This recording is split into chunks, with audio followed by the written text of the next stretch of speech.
Why, hello there. Today we're going to talk about my past, present, and future of books.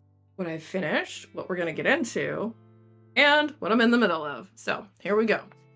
Recently, what I finished was a horror movie by Paul Tremblay. Awesome.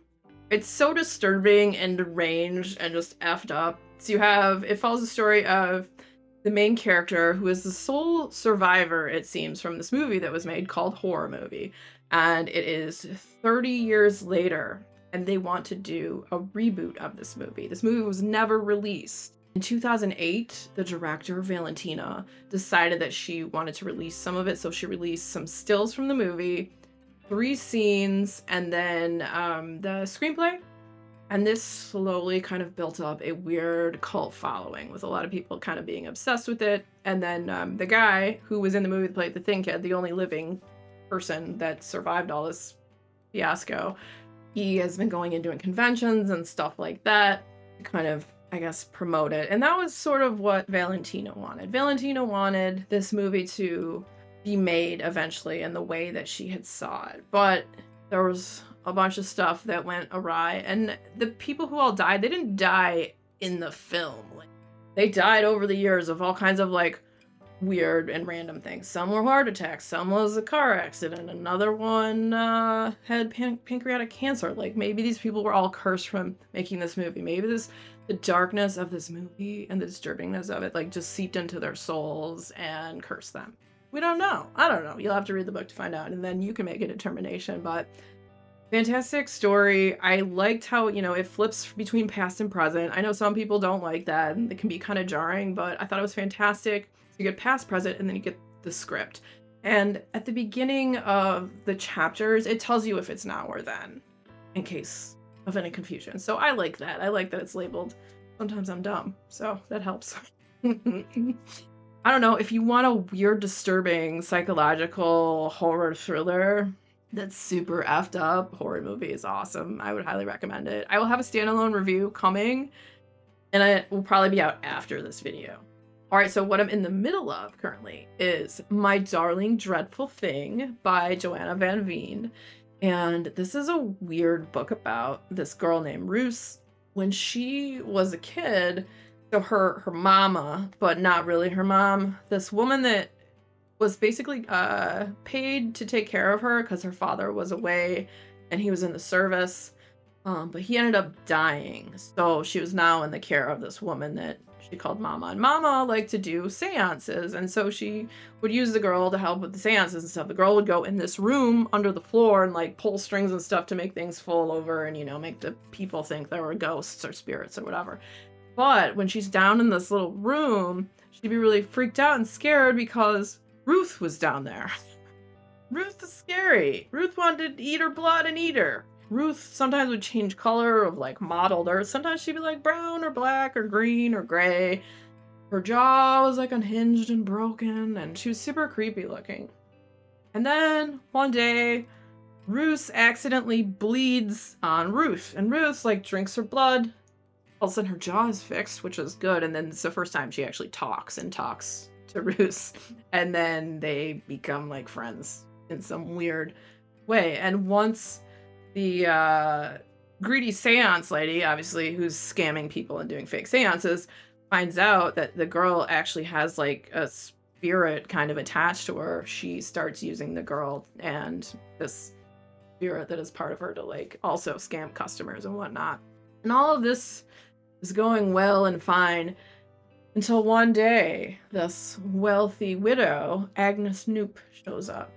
Then she takes her away, and that's where I'm at right now. Takes her away from this horrible woman. At this point, she's 21 years old, and I believe Agnes is like 15 years older than her. It is interesting so far. I don't really know what's gonna happen because, so the spirit will sometimes, she invites it in, Ruth, and Ruth comes in, and then the spirit takes over, and like anyone that wants to harm Ruth wants to cause them pain. And so I'm not really quite sure where this story is going to go. I think it's a horror romance, a sapphic horror romance at that, and I'm really loving it so far.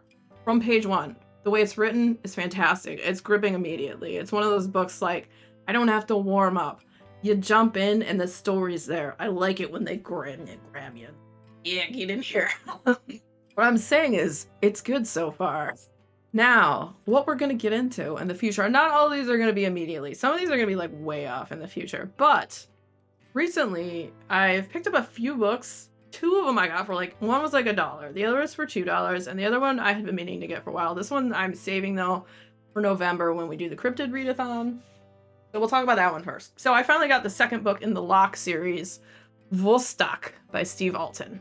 So The Lock was a kind of horror story about the Loch Ness Monster. And there was all kinds of like crazy lore that talked about like Braveheart and the Knight Templar and all that stuff. And, you know, there was a Loch Ness Monster in there. And it was a crazy story. I loved it. And I was so surprised because I had randomly picked it up. It was about a cryptid. So I was like, all right, I'll read this. I had no idea I was going to love it so much. Awesome. So I'm hoping the sequel is decent. And apparently this is like a tie-in between his other series too, the Meg, like the Megalodon shark, and the Lock. So kind of stoked to read this. But like I said, it's not going to be until the Cryptid Readathon until November. But let me tell you about it. I don't know if you read The Lock or if you've read any of Steve Alton's books. His writing's super addictive.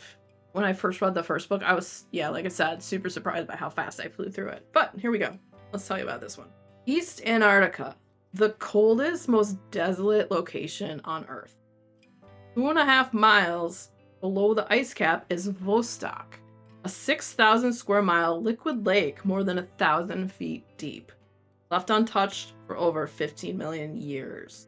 Now, marine biologist Zachary Wallace and 2 other scientists aboard a submersible tethered to a laser will journey 13,000 feet beneath the ice into this unexplored realm to discover Mesozoic life forms long believed extinct. And an object of immense power. I mean, what could go wrong? Probably a lot of things. I'm sure a lot of stuff may go wrong. So yeah, Vostok, Steve Alton. All right, and so the other books that I got on the cheap, I got them on, I don't know if you guys have at your library, like a store or a little shelf. There was one town I used to live in, and that library like had a whole like store of books. The one I'm near now only has like a shelf, but I find some gems from time to time. And most recently, I found for $2 The Paleontologist by Luke Dumas. Let me tell you about this book. Curator of paleontology, Dr. Simon Neely, never expected to return to his Pennsylvania hometown, let alone the Hawthorne Museum of Natural History. He was just a boy when his 6-year-old sister Morgan was abducted from the museum under his watch, and the guilt has haunted Simon ever since. After a recent breakup and the death of an aunt who raised him, Simon feels drawn back to the place where Morgan vanished, in search of the bones they never found. Well, from the moment he arrives, things aren't what he expected. I mean, I don't know what he expected, but you know. The Hawthorne is a crumbling ruin, still closed amid the ongoing pandemic and plummeting toward financial catastrophe. Worse, Simon begins seeing and hearing things he can't explain. Strange animal sounds, bloody footprints that no living creature could have left, a prehistoric killer looming in the shadows. Terrified he's losing his grasp on reality, Simon turns to the handwritten research diaries of his predecessor and uncovers a blood-soaked mystery 150 million years in the making that could be the answer to everything. So, yeah, actually this one's really good. The Paleontologist by Luke Dumas. I had seen this book all around. I really don't think I've heard anyone talk about it. I know that I've seen it a bunch on like social media and whatnot, but I might also, I don't know that this has to do with a cryptid, but it sounds maybe like dinosaurs, and I might also save this for the Cryptid Readathon. I'm not sure. So I also, for $1, Bob, found Middlesex by Jeffrey, I don't know how to say that, Eugenides? I don't know how to say his name. This is the winner of a Pulitzer Prize. Pulitzer? I don't know how to say words. First of all, this cover is dope. I like how it looks like smoke. And I know this is a very famous book. I've never read it. I just read the synopsis. It sounded interesting to me, and I had heard of it before, and it was $1, so picked it up. If you've read this book, let me know what you thought down in the comments. I also don't know when I'll read this one, but let me tell you about it. Middlesex tells the breathtaking story of Calliope Stephanides and 3 generations of Greek-American Stephanides family who travel from a tiny village overlooking Mount Olympus in Asia Minor to Prohibition-era Detroit, witnessing its glory days as the Motor City and the race riots of 1967 before they move out to the tree-lined streets of suburban Grosse Pointe, Michigan. To understand why Calliope is not like other girls, she has to uncover a guilty family secret and the astonishing genetic history that turns Callie into Cal, one of the most audacious and wondrous narrators in contemporary fiction, lyrical and thrilling. Middlesex is an exhilarating reinvention of the American epic. And yeah, look forward to checking this out soon. Also don't know when I'm going to read that one. Maybe in September. I mean, I don't really stick to a reading list. The only thing that I have committed my life and soul to right now is the Dark Tower series. I am fully committed to reading that by the end of this year. That is the only books I am committed to. And then possibly if I get approved for, if I get approved for Ghost Camera by Darcy Coates, then I am committed to reading that. But otherwise, yeah, I kind of go with how the mood takes me, what I feel like reading. When I put too much of a stress on myself of like, okay, I have to read this, and this, like, that stresses me out too much. I don't like that. My whole thing this year was like low stress, no stress. That's why The Dark Tower, 1 book a month. Totally doable. And I've been doing really good too with my reading 1 nonfiction a month. I've been sticking with that. I did fall off on the manga. So I do kind of need to get back to the manga.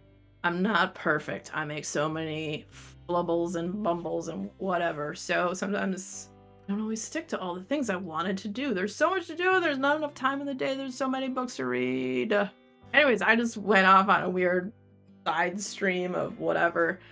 Has anyone read The Paleontologist? If any of you guys have read that one too, let me know down in the comments. I'm curious, like, what people thought about that book, because I haven't really heard anything. If you've read any of these books I've talked about, I'm interested in hearing your thoughts. So let me know.